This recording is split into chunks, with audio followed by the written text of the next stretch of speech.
히브리서 13장 5절에서 8절 말씀을 다 같이 봉독하시겠습니다.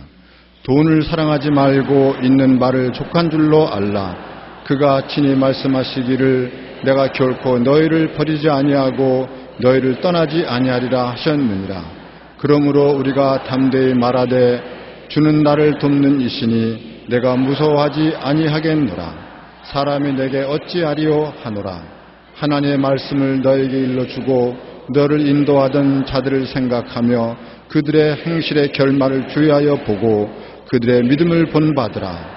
예수 그리스도는 어제나 오늘이나 영원토록 동일하시니라. 아멘. 오늘 저는 믿음의 주요 또 온전케 하시는 이인 예수님을 바라보자라는 말씀으로 은혜를 나누고자 하는 것입니다.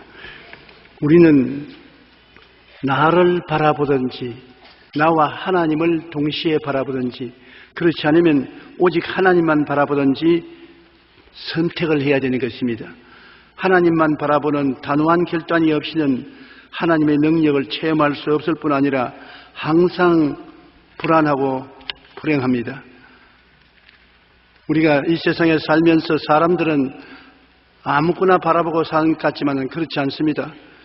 정말 현실이 위협적이고 어려움에도 불구하고 죽을 각오하고 하나님만 바라보고 희망과 꿈과 믿음을 선언한다는 것은 여간 힘든 것이 아닙니다. 그러나 믿는 자의 위대한 헌신이 여기에 있는 것입니다. 이러한 결단을 하나님은 존경하고 사랑하고 의롭다 하고 기뻐하시는 것입니다. 사람들은 이 세상에 살면서 첫째로 나를 바라보는 삶을 살고 있는 것입니다. 나를 바라보면은 나라는 사람이 시간과 공간과 물질의 제한이 있어 한정된 시계밖에 열리지 않습니다. 내가 나를 바라보고 나를 의지하고 살다면 나의 능력은 한계가 있고 나의 힘은 제한된 힘이기 때문에 여러 가지 어려움에 봉착하면 해결할 수 없는 어려운 고통을 당하게 되는 것입니다. 성경에 보면 빌립은 자기가 처한 입장에서 예수님의 부탁을 계산해보고 불가능을 선언했습니다. 자기의 능력으로 예수님의 부탁을 시행하려고 해보니 도저히 안 되기 때문에 주님 앞에 못한다고 고백을 하게 된 것입니다. 요한복음 6장 1절로 7절에 보면 그 후에 예수께서 디베리아 갈릴리 바다 건너편으로 가심에 큰 무리가 따르니 이는 병자들에게 행하시는 표적을 보았음이로라. 예수께서 산에서 오르사 제자들과 함께 거기에 앉으시니 마침 유대인의 명절인 유월절이 가까운지라 예수께서 눈을 들어 큰 무리가 자기에게 오는 것을 보시고 빌립에게 이르시되 우리가 어디서 떡을 사서 이 사람들을 먹이겠느냐 하시니 이렇게 말씀하시면 친히 어떻게 하실 줄을 아시면서 빌립을 시험하고자 하신 것입니다. 빌립이 대답하되 각 사람으로 조금씩 받게 할지라도 200데나리온의 떡이 부족하리이다. 주님께서 빌립을 보고 이 사람들에게 어떻게 먹일고 하면 주님이 아십니다. 주님 시킨 대로 하겠습니다. 나는 주님을 믿습니다 하시면 좋겠는데 자기가 당장 계산해 보았습니다. 남자만 5,000명, 부녀자 기만 명, 조금씩 떡을 줄지라도 200데나리온은 돈이 필요한데 돈도 없고 떡 살 곳도 없고 먹일 수가 없다. 주님 먹일 수가 없습니다. 왜? 자기의 능력을 바라보기 때문에 그런 것입니다. 주님을 모시고 있다는 것을 잊어버린 것입니다. 자기를 바라보면 환경의 노예가 되고 마는 것입니다. 이스라엘 백성이 가데스 바네아에서 가나안 땅에 들어가기 전에 10명의 정탐꾼을 보냈는데 12명 중에 10명은 자기의 노예가 되었었습니다. 자기의 능력을 가지고 모든 것을 보았었어요. 민수기 13장 31절로 33절에 그와 함께 올라갔던 사람들은 이르되 우리는 능히 올라가서 그 백성을 치지 못하리라. 그들은 우리보다 강하니라 하고 이스라엘 백성 앞에서 그 정탐한 땅을 악평하여 이르되 우리가 두루 다니며 정탐한 땅은 그 주민을 삼키는 땅이요 거기서 모든 백성은 신장이 장대한 자들이며 거기서 네피림의 후손인 아낙 자손 거인들을 보았나니 우리는 스스로 보기에도 메뚜기 같으니 그들이 보기에도 그와 같았을 것이라.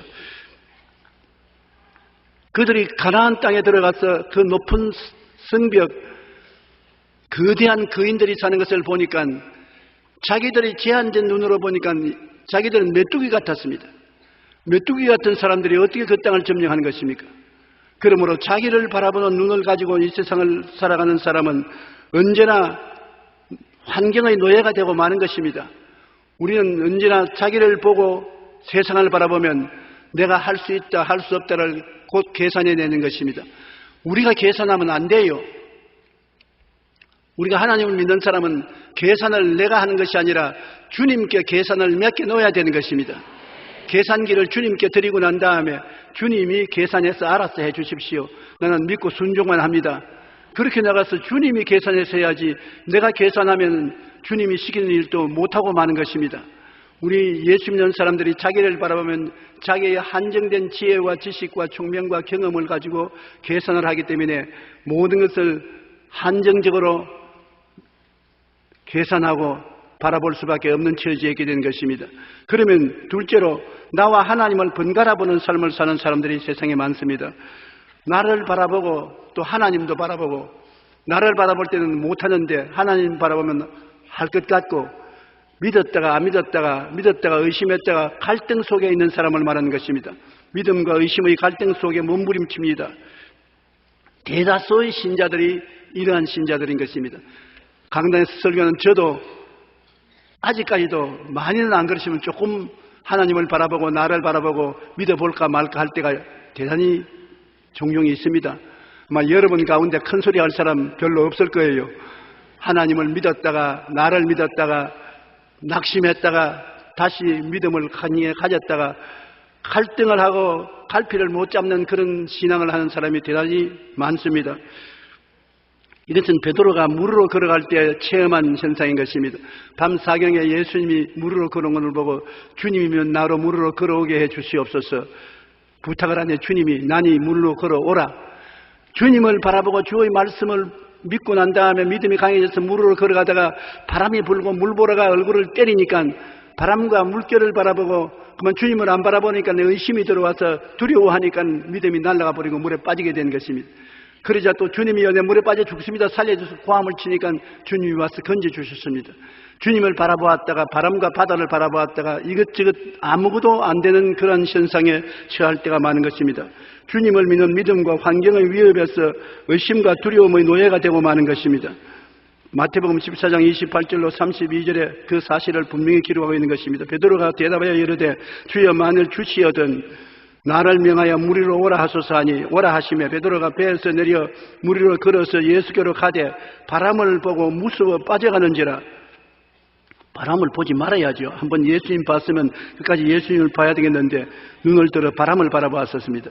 바람을 보고 무서워 빠져가는지라 소리질러 이르되 주여 나를 구원하소서 하니 예수께서 즉시 손을 내밀어 그를 붙잡으시며 이르시되 믿음이 작은 자여 왜 의심하였느냐 하시고 배에 함께 오름에 바람이 그치는지라. 주님을 바라보면 의심이 안 생깁니다.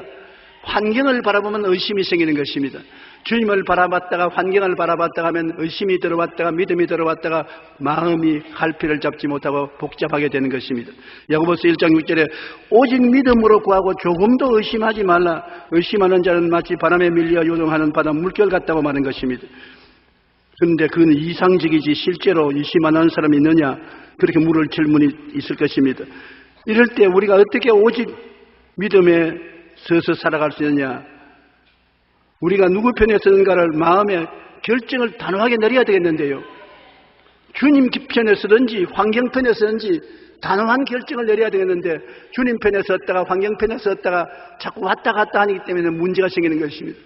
우리가 단호한 편에 서기 위해서는 어떻게 할까요? 큰 시련과 실패를 통하여 내가 깨어져서 헌신해야 되는 것입니다. 낭패와 실망을 당하고 피를 흘리고 난 다음에 나중엔 전부의 의지 없어서 손 들고 옵니다. 살든지 죽든지 흥하든지 망하든지 성하든지 쇠하든지 이제는 믿을 도리밖에 없습니다. 그렇게 할 때 주님을 의지하게 되는 것입니다. 살 길이 있다고 생각하면 꼭 자기 살 길을 찾아 헤매게 되는 것입니다. 또 그렇지 않으면 말씀을 열심히 읽어서 말씀이 마음에 꽉 들어차서 의심이 들어올 여지가 없고 은혜가 넘쳐나면 그 사람은 하나님 편에 서서 굳건히 믿게 되는 것입니다. 시편 119편 49절로 50절에 주의 종에게 하신 말씀을 기억하소서. 주께서 내게 소망을 가지게 하셨나이다. 이 말씀은 나의 고난 중에 위로라. 주의 말씀이 나를 살리셨기 때문입니다. 말씀이 고난 중에 위로가 되어서 말씀이 여러분 마음을 점령하는 것입니다. 그러므로 말씀을 많이 외워놓고 어려움을 당할 때 말씀을 외워서 말씀이 마음을 점령하고 지켜주도록 그렇게 하는 것이 대단히 좋습니다. 그렇지 않으면 성령님의 힘을 얻어서 성령께서 여러분을 붙들어 주도록 기도를 많이 하고 방언 기도를 많이 해서 성령이 여러분을 점령하면 바람이 불고 파도가 쳐도 성령님께 의지하고 환경을 바라보지 않게 되는 것입니다. 그리고 마지막으로는 죽으면 죽으리다 하는 각오가 있어야 되는 것입니다. 일단 하나님을 바라보기 위해서는 내가 망하더라도 하나님 바라보고 망하겠다는 각오가 있어야 되는 것입니다. 감리교 창설자인 존 웨슬레에게 한 교우가 찾아왔습니다. 목사님, 나는 지금 이 고통의 문제로 말미암아 살 힘이 없어 쩔쩔매고 있습니다. 어떻게 해야 이 고통에서 건전함을 얻을 수 있습니까? 내 앞길이 캄캄합니다. 웨슬리 목사님이 가만히 밖을 내다보더니만 소 한 마리가 담장에 가려서 앞에 안 보이니까 고개를 쭉 뽑아가지고 엄마 하면서 돌 담장 너머로 이렇게 바라보고 있거든요. 돌 담장 너머에는 풀밭도 있고 물도 있고 하니까 바라보고 있습니다. 웨슬리 목사님이 그 사람 보고 저 소를 바라보십시오. 소를 바라보고 왜 소가 목을 쭉 빼들고 담장 건너편을 바라보고 있지요? 글쎄요, 모르겠는데요. 간단하지 않아요. 담장을 통해서는 안 보이기 때문에, 담장보다 키가 커야 되기 때문에 목을 뽑아서 담장 위에 내놓고 푸른 풀밭과 흐르는 물을 바라볼 수 있지 않습니까? 형제분도 그와 같은 것입니다. 형제는 지금 염려, 근심, 걱정, 초조, 절망이 담장이 돼서 앞에 가리워 놓은데 그것만 쳐다보고 있으니까 지금 죽을 지경이고 앞길이 캄캄하지요. 담장 너머로 목을 쭉 뻗어서 하늘을 바라보십시오. 하나님을 바라보면 염려, 근심, 불안, 초조, 절망이 하나님의 은혜 가운데서 녹아지고 마는 것입니다. 그렇게 웨슬레가 말했다는 말이 있습니다. 우리도 이 세상에 살면서 담장이 가리어서 도저히 멀리 못 보는 사람이 많습니다. 성경에 보면 내가 산을 향하여 눈을 들이라. 나의 도움이 어디서 올고 나의 도움이 천지를 지으신 야훼께로다. 산이 가리어서 산 건너편에 아무것도 안 보이면 어떻게 하는 것입니까? 산 건너편을 바라보면 그곳에 산을 지으신 하나님이 계시고 하나님을 믿을 수가 있는 것입니다. 소처럼 우리는 담장에 가리어서 담장만 바라보면 안 보이기 때문에 목을 쭉 뽑아서 담장 위를 바라보듯이 염려와 근심과 불안과 초정과 절망을 기도를 통해서 뛰어넘어 살아계신 하나님을 바라봐야 되는 것입니다. 담장만 있는 것이 아니라 하나님도 같이 계신 것입니다. 하나님을 바라보고 하나님을 믿고 기도하면 하나님께서 믿음을 주셔서 환경을 극복할 수 있게 해주시는 것입니다.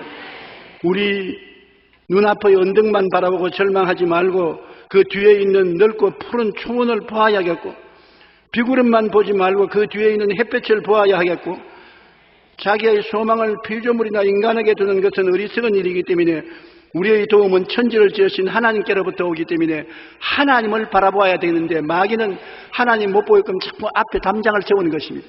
이 염려를 바라봐라, 이 근심을 바라봐라, 이 절망을 바라봐라, 이 문제를 바라봐라. 이건 자꾸 바라봐라. 이게 현실이다. 그걸 바라보면 자꾸 커지는 것입니다. 적은 문제가 커지고 커져서 앞날이 캄캄해지는 것입니다. 그렇기 때문에 새벽 기도가 필요하고 철야 기도가 필요하고 기도원 기도가 필요한 것은 기도를 통해서 문제보다 하나님 계신 곳을 목을 뽑아서 볼 수가 있게 만들어주는 것입니다. 하나님을 바라보아야 문제가 내 앞에서 사라지게 되는 것입니다. 셋째로 우리의 참 신앙생활이란 하나님만 바라보는 삶을 살아야 되는 것입니다. 하나님은 바라봐야 돼요. 눈에는 아무 증거 안 보이고 귀에는 아무 소리 안 들리고 손에 잡히는 없어도 천지와 만물을 지으시고 우리를 구원하시는 하나님만 바라보자. 모세는 그런 사람이었습니다. 300만 이스라엘 백성을 거느리고 애굽을 떠나 나오는데 바로왕이 대군대를 동원해서 습격해서 따라오므로 피할 곳이 없습니다. 군대도 없고 무기도 없는데 어떻게 하는 것입니까? 이스라엘 백성이 아우성을 치는 것입니다. 모세야, 어디 장지가 없어서 우리를 광야로 데려와서 죽게 하느냐? 항복하고 돌아가자. 그러나 모세는 오직 그 담장 넘어 계신 하나님만 바라보는 것입니다. 애굽의 병거와 군대들을 뛰어넘어서 천지와 만물을 지으신 하나님을 바라보았던 것입니다. 하나님 앞에 그들을 비교하면 아무것도 아니죠. 출애굽기 14장 13절로 14절 다 같이 한번 읽어보십시다. 모세가 백성에게 이르되 너희는 두려워하지 말고 가만히 서서 야훼께서 오늘 너희를 위하여 행하시는 구원을 보라. 너희가 오늘 본 애국 사람을 영원히 다시 보지 아니하리라. 야훼께서 너희를 위하여 싸우시리니 너희는 가만히 있을지어다. 너희는 동요하지 말고 하나님만 바라보라는 것입니다. 애국 군대도 바라보지 말고 병거도 바라보지 말고 환경도 바라보지 말고 너를 구원하신 하나님만 바라보라는 것입니다. 그러면 하나님께서 건져주신다. 이 믿음이 참 믿음인 것입니다. 나를 바라보면 모든 일에 내가 한계가 있어서 더 이상 나가지 못해요. 나와 환경을 동시에 바라보면 의심이 생겨서 불안해서 살아갈 도리가 없어요. 나도 바라보지 말고 나와 환경을 번갈아 바라보지 말고 오직 주님만 바라보는 것입니다. 하나님의 약속의 말씀을 듣고 보고 생각하고 말씀에만 서서 나가는 것입니다. 이것은 힘든 일이지만 그렇게 할 때 기적이 나타나는 것입니다.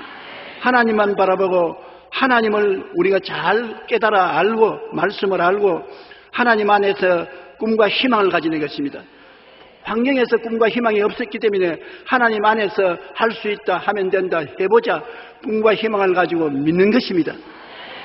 도저히 의지할 곳 없는데 하나님 앞에서 기적이 일어날 것을 믿고 담대하게 하나님이 우리와 같이 계심으로 하나님을 바라본다고 우리가 외쳐야 되는 것입니다. 시편 123편 1절로 2절에 하늘에 계신 주여 내가 눈을 들어 주께 향하나이다. 상전의 손을 바라보는 종들의 눈같이 여주인의 손을 바라보는 여종의 눈같이 우리의 눈이 야훼 우리 하나님을 바라보며 우리에게 은혜 베풀어 주시기를 기다리나이다. 종이 주인의 손만 바라보는 것입니다. 다른 데 바라보면 목이 날아가요. 주인이 무엇을 시킬지 모르니까 여종이 주모의 손만 바라보는 것입니다. 그처럼 우리가 하나님만 바라봐야 되는 것입니다. 종이 주인의 손도 바라보고 친구들하고 게임할 것도 바라보고 이것도 바라보고 저것도 바라볼 때 주인이 이러고라 할 때 게임에 젖어서 정신을 못 차리다가 주인을 섬기지 못하면 주인이 너는 파민이라고 말할 것 아니겠습니까? 우리가 세상에 취해서 있다가 하나님을 바라보고 하나님을 바라보다가 세상을 취해 있고 그러면 하나님이 말씀할 때 귀를 기울여 들을 수가 없게 되는 것입니다. 하나님만 알고 하나님 안에서 우리는 모든 꿈과 환상과 믿음을 가지고 나가야 되는 것입니다. 담대한 신앙을 갖고서 우리는 하나님만 의지한다고 외쳐야 되는 것입니다. 하나님을 바라보는 것은 앤드류 머레이 목사님이 이런 말을 했습니다. 우리가 하나님을 바라보면 만사가 형통하게 된다고 말하는 것입니다. 하나님을 마음속에 간직하고 하나님 안에서 내 꿈과 환상을 갖고 믿음을 갖고 하나님만 의지한다고 입으로 시인하면서 모시고 있으면 하나님이 우리 가슴 속에서 역사하기 시작하는 것입니다. 하나님은 환경에서부터 역사하는 것이 아니라 여러분 가슴 속에서부터 역사하기 시작하는 것입니다. 내 가슴이 텅 비었으면 환경에서 아무리 하나님을 찾아도 찾을 수가 없는 것입니다. 하나님은 여러분 가슴 속에 와서 여러분 마음을 점령하고 난 다음에 그곳에서 여러분 환경을 다스리는 것입니다.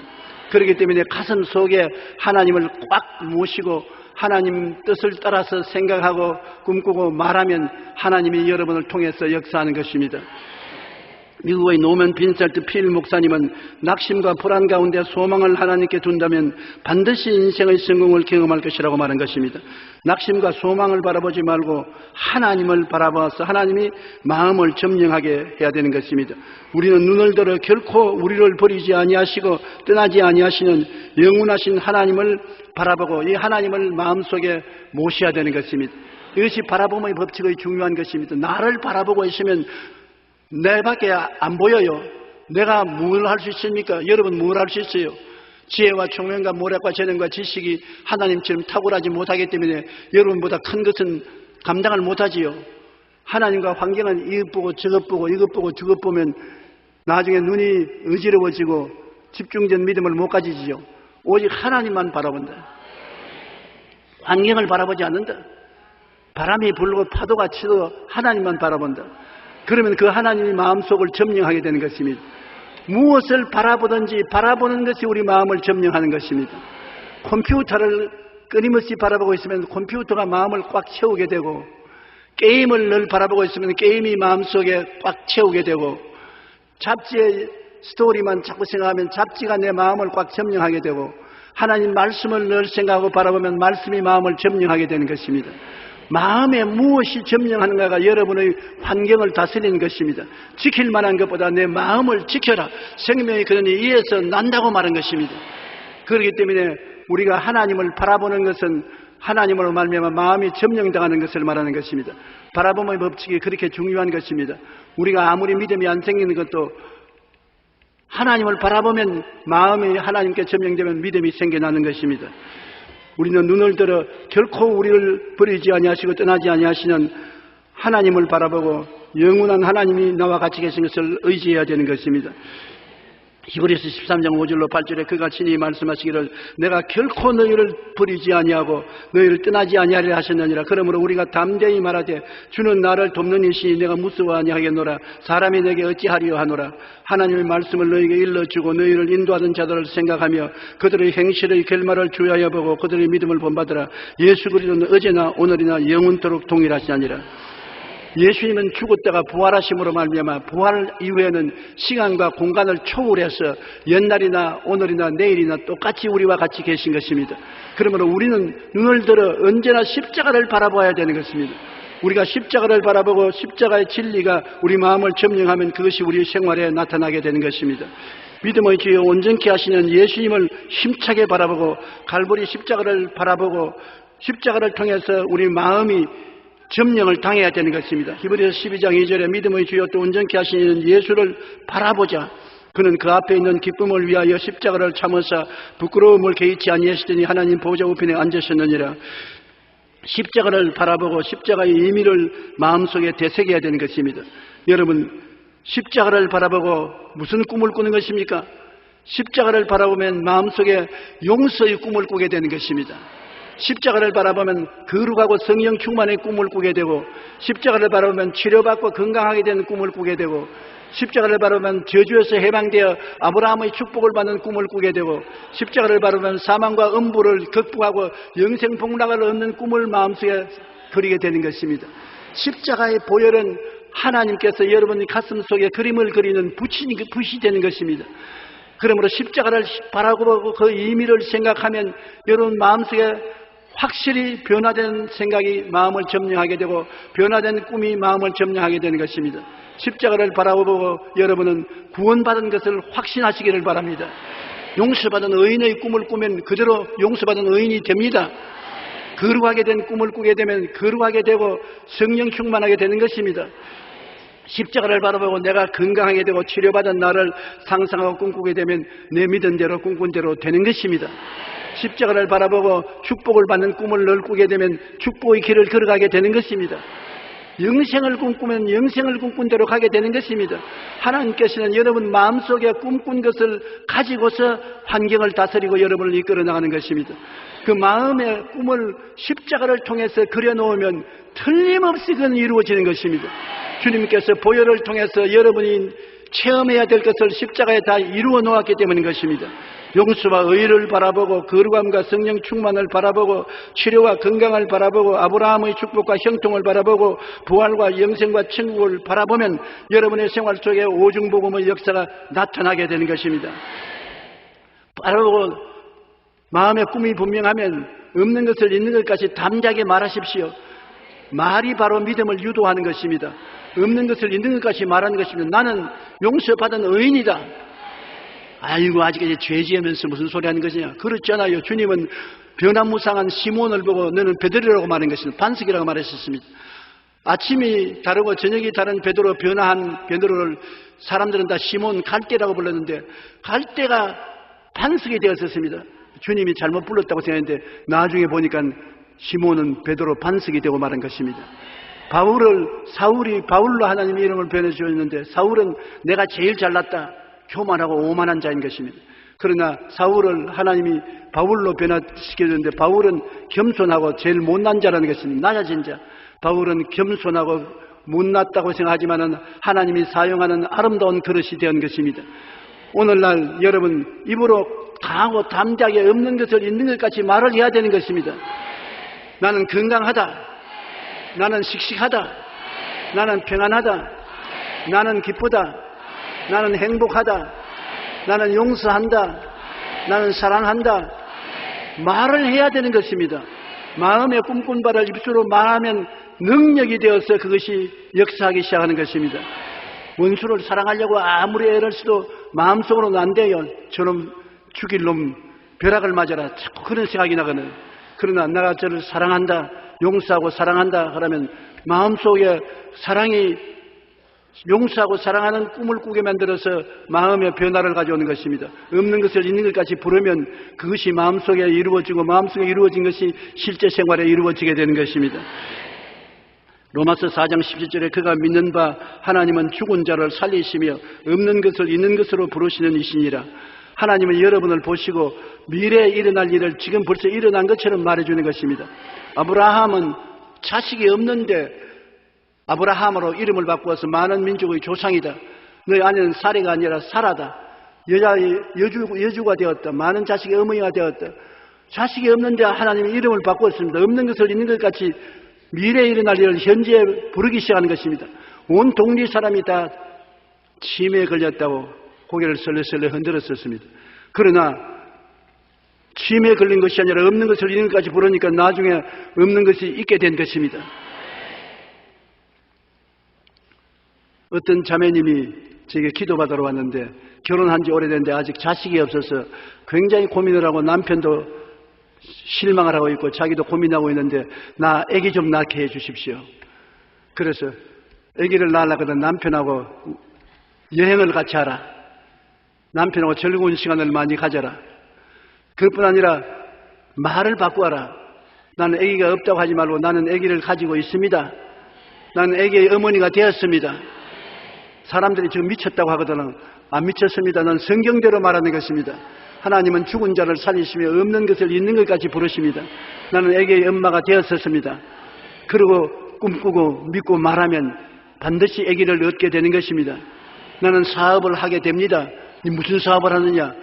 하나님께서 없는 것을 있는 것까지 부르시라고 말씀하시므로 나는 하나님의 뜻을 따라 사업을 하게 되고 돈을 벌게 되고 능력하게 되는 것입니다.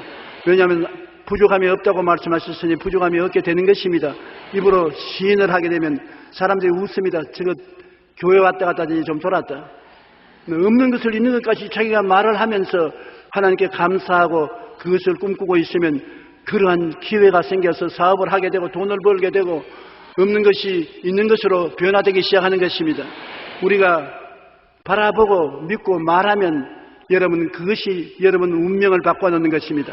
한번 따라 말씀해 주세요. 바라보고 믿고 말하면 없는 것이 있게 되고 기적이 생겨난다. 그러므로 이와 같이 마음에 내가 변화를 가져오면 마음의 변화는 환경에 위대한 변화를 가져오는 것입니다. 제일 간단하게 마음의 변화를 가져올 수 있는 것은 감사하는 것입니다. 감사로 제사를 드린 자가 나를 영화롭게 하느니 그 행위를 옳게 하는 자에게 나의 구원으로 보이리라고 말씀하셨으므로 범사에 감사하면 감사하는 것 이루어지는 것입니다. 내가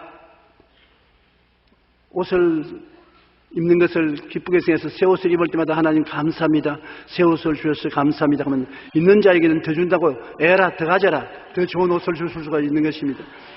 내가 판잣집에 있으면서 하나님 그래도 비를 가리우고 바람을 가리우고 살 수 있는 판잣집을 주시면 감사합니다. 감사합니다. 좀 더 좋은 데 집이면 더 좋겠지만 이것도 감사합니다. 그러면 좋은 집이 생겨나는 것입니다. 내가 수입이 한 달에 300만 원이면 300만 원도 참 감사합니다. 500만 원쯤 되면 더 좋겠지만은 300만 원도 감사합니다. 감사합니다. 아이 그게 자라서 500만 원이 될 수 있는 것입니다. 감사가 위대한 힘이 있습니다. 좋을 때만 감사하지 말고 안 좋을 때 감사해야 안 좋은 것이 좋게 되는 것입니다. 억지로 감사하는 거짓이라느냐? 거짓이 아니라 이것이 치료제요 처방제인 것입니다. 약한 사람은 하나님 아버지 나에게 건강 주심을 감사합니다. 이만해도 감사합니다. 감사합니다는 그 감사한 대로 건강하게 되는 것입니다. 무엇인지 감사하는 대로 이루어지게 되는 것입니다. 감사는 자기와 똑같은 것을 이루는 하나님의 축복이 실려 있는 것입니다. 감사는 축복을 싣고 오는 하나님의 열쇠인 것을 잊지 마시기 바랍니다. 없는 것을 있는 것 같이 선언하고 감사하는 여러분 되시기를 주님 이름으로 축원합니다. 골로새서 2장 6절로 7절에 너희가 그리스도 예수를 주로 받았으니 그 안에서 행하되 그 안에 뿌리를 박으며 세움을 받아 교훈을 받은 대로 믿음에 굳게 서서 감사함을 넘치게 하라. 그 다음 시편 146편 2절로 5절 우리 다 같이 읽어보십시다. 나의 생전에 야훼를 찬양하며 나의 평생에 내 하나님을 찬송하리로다. 귀인들을 의지하지 말며 도울 힘이 없는 인생도 의지하지 말지니 그의 호흡이 끊어지면 흙으로 돌아가서 그날에 그의 생각이 소멸하리로다. 야곱의 하나님을 자기의 도움으로 삼으며 야훼 자기 하나님에게 자기의 소망을 두는 자는 복이 있도다. 하나님께 소망을 두고 생전에 야훼를 찬양하고 한평생에 하나님을 찬송하고 하나님을 찬양하면은 하나님께서 그 위대한 기적의 역사를 우리를 위해서 이루어주는 것입니다. 노래는 부를 때까지 노래가 아니고 아무리 좋은 노래를 가슴에 간직하고 있어도 불러야 되지요. 안 부르면 안 돼요. 포항에 가서 부흥회를 여는데 오늘 비디오에서 봤지만 제가 첫날 설교를 하고 다음날 김정한 목사님이 하고 셋째 날에 김삼환 목사님이 했는데 나는 찬송을 한 곡조도 안 불렀는데 김삼환 목사님은 무려 찬송을 7곡조나 불렀답니다. 한 번 설교에. 그래서 교인들이 찬송을 듣고 좋아했다고 그렇게 말하면서 나의 보고를 하는데 찬송이 아무리 가슴 속에 있어도 불러야 찬송이지 안 부르면 자기 혼자 속으로만 알았지 다른 사람은 찬송을 모르지 않아요. 그같이 노래는 부를 때까지 노래가 아니고 종은 울릴 때까지 종이 아니며 사랑은 표현할 때까지 사랑이 아니고 축복은 감사할 때까지 축복이 아니라고 말하는 것입니다. 축복은 감사를 해야 축복으로 나타나요. 축복 안 하면 감사 안 하면 축복이 안 나타나요. 사랑도 아무리 사랑합니다 해도 표현을 해야 표현이지 사랑이 되지 표현도 안 하고서 속으로만 사랑하고 있으면 그 무슨 소용이 있는 것입니까? 떡조각 하나라도 가지고 가서 나누어주면서 사랑합니다 하면 너 떡조각만 지금 사랑하는구나. 증명이 되는 것입니다. 증명이 안 되면 사랑이 아니지요. 우리가 성인이 되면 평균 26,000개의 단어를 알게 된다고 말합니다. 여러분이 사용하는 우리 한국어 단어가 26,000개를 평균으로 사용하게 되는 것입니다. 그 중에 다른 사람을 가장 기쁘게 하는 최고의 단어가 뭐겠습니까? 감사합니다. 하나님을 가장 기쁘시게 하는 인간의 언어도 무엇이겠습니까? 감사합니다. 감사로 제사를 드리는 자가 나를 영화롭게 한다고 말하는 것입니다. 그 행위를 옳게 하는 자에게 하나님의 구원으로 보이겠다고 말하는 것입니다. 믿음의 주여 온전케 하시는 이는 예수님을 바라보고 하나님께 감사하고 찬미하면 우리는 하나님과 함께 있게 되며 행복으로 가는 문이 열리게 되는 것입니다. 매사의 모든 일에 감사하면 모든 염려와 근심과 걱정도 감사의 힘에 의해서 사라져버리고 마는 것입니다. 우리의 눈이 영원하신 하나님을 바라보고 하나님이 마음속에 꽉 들어차고 하나님을 감사할 때 탄식이 변하여 기쁨이 되고 제 대신에 화관을 쓰게 되는 놀라운 구원을 체험하게 될 것인 것입니다. 아프리카의 남아프리카 공화국은 영국 연방의 자치령으로 오랫동안 백인들의 정권을 쥐고 경제권을 독점하며 백인들만 잘 살았지 흑인들은 엄청난 핍박을 받고 노예 생활을 한 것입니다. 흑인들이 전체 인구의 70%가 넘지만 그들의 생활은 비참하게 짝이 없었습니다. 흑인 인권 운동을 하다가 백인 정부에 의해 26년간이나 감옥 생활을 한 넬슨 만델라는 젊은 시절 감옥에 들어가서 백발이 희끗희끗해서 풀려나왔습니다. 한번 생각해 보십시오. 젊은 시절 민권 운동을 하다가 26년간 감옥살이 했으니까 살아남은 것도 기가 막히지 않습니까? 넬슨 만델라가 갇혀있던 감옥을 구경한 적이 있습니다. 겨우 한 평도 안 되는 좁은 방에 겨우 누우면 꽉 들어찹니다. 그런 방에서 26년간을 있었는데 건강을 유지하고 살았단 말입니다. 거의 대다수의 갇힌 죄수들이 병들어 죽었어요. 근데 넬슨 만델라는 살아서 나중에 남아공의 대통령까지 되었었습니다. 어떻게 해서 그렇게 건강해 되느냐? 그 비법을 자시전에 다음과 같이 소개했습니다. 감옥에서 중노동을 하러 갈 때 사람들은 원망스러운 마음으로 질질 끌려갔었습니다. 그러나 감옥에서 자기는 중노동을 하러 매일 끌려나갈 때 하나님 감사합니다. 감옥 좁은 곳에 들어앉아 있는 것보다도 끌려나가서 중노동을 하더라도 저 푸른 하늘을 바라보고 나무를 바라보고 대기에 숨을 쉴 수 있으니 얼마나 복된 일인 것입니까? 감사합니다. 감옥에 들어있지 않고 중노동하러 바깥에 나온 것을 감사합니다. 긍정적으로 생각하고 감사했다는 것입니다. 푸른 하늘을 바라보고 새소리를 들으며 기쁜 마음으로 일한 것이 건강의 비결이었다는 것입니다. 그러니까 디프레스가 안 되고 마음이 기쁨과 즐거움으로 충만하여 건강하고 병을 이기고 살았다는 것입니다. 감방에서 좌절과 분노의 시간을 보내고 있을 때 사람들은 그 분노로 말미암아 병들어 죽고 가고 있을 때 나는 감방 뒤뜰에 채소나무를 바라보고 하나님이 채소를 세상에 주신 것을 기쁘게 생각하고 감사히 생각하고 하나님께 찬양을 드려서 순전히 마음의 감사로 말미암아 마음의 건강도 육체의 건강도 생활의 희망도 보존할 수 있었다는 것입니다. 그런 사람이 나중에 남아공의 대통령이 되었어요. 대통령이 돼서 자기 주변에 있는 흑인 참모들이 백인들에게 복수를 하라고 원수를 갚으라고 다 그럴 때 그는 우리 남아공은 무지개 나라다. 적주왕, 황록, 청, 남자 7가지 색깔을 가진 사람들이 함께 섞여 사는 나라로서 우리는 백인과 흑인과의 구분을 해서는 안 된다. 다 한 동포로서 함께 살자고 함께 끌어안는 사랑을 가진 것도 그 감사하는 마음이 있었기 때문에 그렇게 된 것이었습니다. 그래서 남아공은 잘 사는 나라입니다. 제가 남아공에 집회 가서 사람들이 인산인해로 모였는데 남아공은 잘 사는 나라가 된 것은 넬슨 만델라의 감사하는 마음 때문에 그 나라가 복수하지 않고 그렇게 화해하고 사랑하는 나라가 된 것입니다. 한번 따라 말씀하세요. 우리는 감사로 하나가 되자.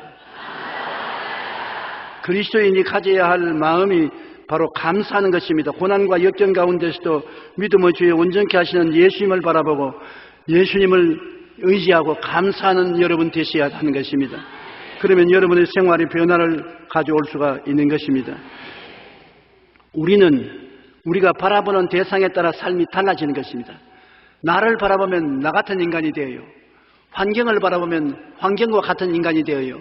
하나님을 바라보면 하나님과 같은 사람이 되고 마는 것입니다. 사람은 그 무엇을 바라보는가가 그 마음을 점령하게 되는 것입니다. 굉장히 중요하지요. 자기만 바라보면 자기 같은 인간 이외에는 안 되지요. 그러므로 아무런 위대한 일을 이룰 수가 없지요.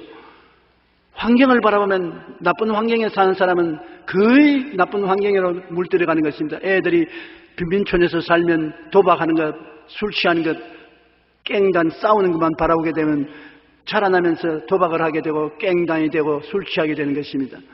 그러나 교회에 와서 예배를 드리고 하나님을 섬기며 찬미하면은 하나님을 바라보게 되면은 그 인격이 사랑과 희락과 화평과 오래 참음과 자비와 양성과 중승과 원죄와 절대 같은 성령의 열매를 맺게 되고 믿음, 소망, 사랑, 의, 평강, 희락 같은 하나님이 주시는 마음의 보배를 갖게 되어 변화받게 되는 것입니다.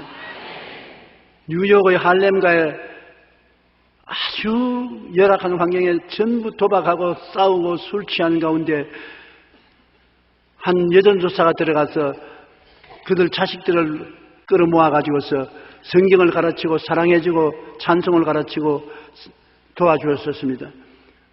한 30년이 지나고 난 다음에 대학 교수가 나가서 조사를 해봤는데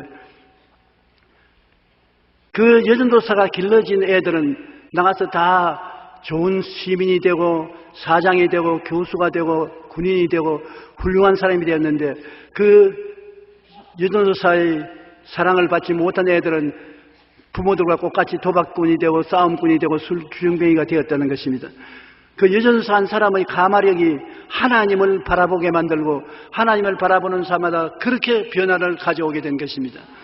이러므로 바라봄의 법칙이 얼마나 중요한지요. 그러므로 하나님께서는 아브라함에게 가르쳐준 것이 내가 내게 지시할 땅으로 가라. 하나님께서 내 전토 친척 아비 집을 떠나 내가 내게 지시하는 것, 그 땅을 바라보고 가라. 가나안 땅을 보고 가라고 말고 가나안 땅을 줄 때도 동서남북을 바라보라. 바라보는 땅을 너가 너 자신에게 주리니 영원하리라고 말했었으며 이삭을 주기 전에도 별들을 바라보라.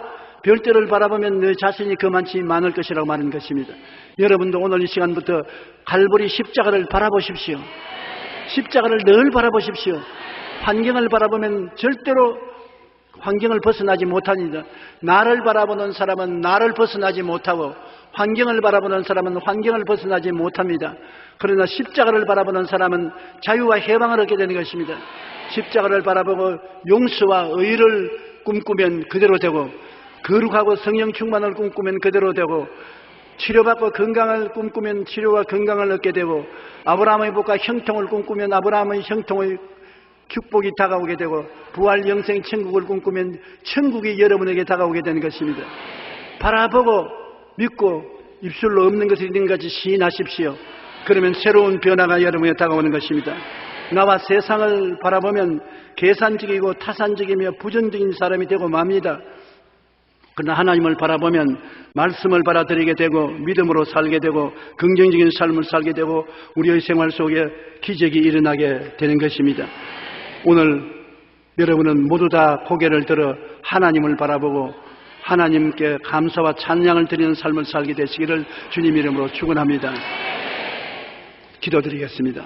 하나님, 우리 아버지여, 우리 아버지께서 우리를 부르셔서 나만 바라보고 계산적이고 타산적이며 부정적이 된 나를 건져주시고 세상을 바라보고 세상에 물들어서 세상의 노예가 된 너를 건져서 하나님의 백성이 되게 만들어 주신 것을 감사합니다. 오늘 십자가를 통해서 예수 그리스도의 사랑과 하나님의 은혜를 항상 바라보게 도와주시옵시고 항상 믿게 되게 도와주시옵시고 입으로 시인하게 도와주시옵소서. 하나님을 닮아가는 삶을 살게 도와주시옵소서. 영혼이 잘됨같이 범사의 잘됨에 강건하고 생명을 얻되 넘치게 얻게 하여 주시옵소서. 예수님 이름으로 기도드립니다. 아멘.